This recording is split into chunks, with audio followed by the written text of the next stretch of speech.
ഇത് നമ്മുടെ ഇപ്രാസിയമ്മയുടെ മ്യൂസിയമാണ്. അതിൻ്റെ തൊട്ട് തന്നെയാണ് ഇപ്രാസിയമ്മയുടെ ഖബറിടം. അതേപോലെ തന്നെ അവിടെ തന്നെയാണ് എല്ലാവരും വന്നിട്ട് ധ്യാനത്തിനിരിക്കുന്നത് കേട്ടോ. അപ്പോൾ ഇതാണ് ഖബറിടം.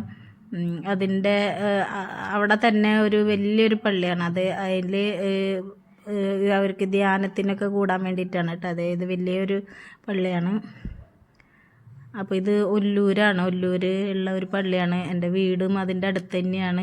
അപ്പോൾ ഞാനിങ്ങനെ ഒരു വീഡിയോ എടുക്കണം. ഞങ്ങൾ ചെറുപ്പത്തിലൊക്കെ അവിടെയൊക്കെ പോവും, പള്ളിയുടെ ഉള്ളിലൊക്കെ പോകണതാണ്. അപ്പോൾ ഞാൻ കുറേ ആയിട്ട് വിചാരിക്കുന്നു ഇവിടെ വന്നിട്ടൊരു വീഡിയോ എടുക്കണം, ഇപ്രാസിയമ്മയുടെ ഒരു വീഡിയോ എടുക്കണം എന്നിങ്ങനെ വിചാരിക്കാറുണ്ട്. അപ്പോൾ ഇന്നലെ നമ്മൾ അങ്ങോട്ട് പോയപ്പോൾ എടുത്തതാണ് കേട്ടോ. എല്ലാ സ്ഥലങ്ങളിൽ നിന്നും ആളുകൾ ഇവിടെ വരും ഇപ്രാസിയമ്മേനെ ഖബറിടം കാണാനും അതേപോലെ തന്നെ ഇവിടെ വന്ന് ധ്യാനം കൂടി പോകാനൊക്കെ ആയിട്ട് വരും കേട്ടോ. അപ്പോൾ നമ്മൾ വീഡിയോ എടുക്കാൻ ചെന്നപ്പോൾ നമുക്ക് ഒരു അറിയില്ലല്ലോ വീഡിയോ എടുക്കാൻ പാടുമോ പാടില്ലെന്ന് അറിയില്ല. അപ്പോൾ അങ്ങനെ നമ്മൾ അവിടെ മഠത്തിൽ പോയിട്ട് ഒരു സിസ്റ്ററിൻ്റെ അടുത്ത് ചോദിച്ചപ്പോൾ സിസ്റ്റർ പറഞ്ഞു എടുത്തോളൂ എന്ന് പറഞ്ഞു.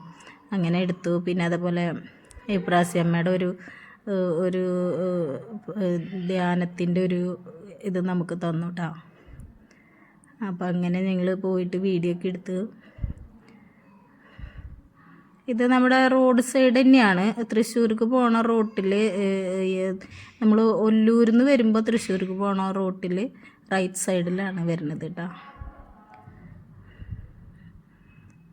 അപ്പോൾ എല്ലാവരും ദൈവഭക്തിയുള്ളവരൊക്കെ വന്ന്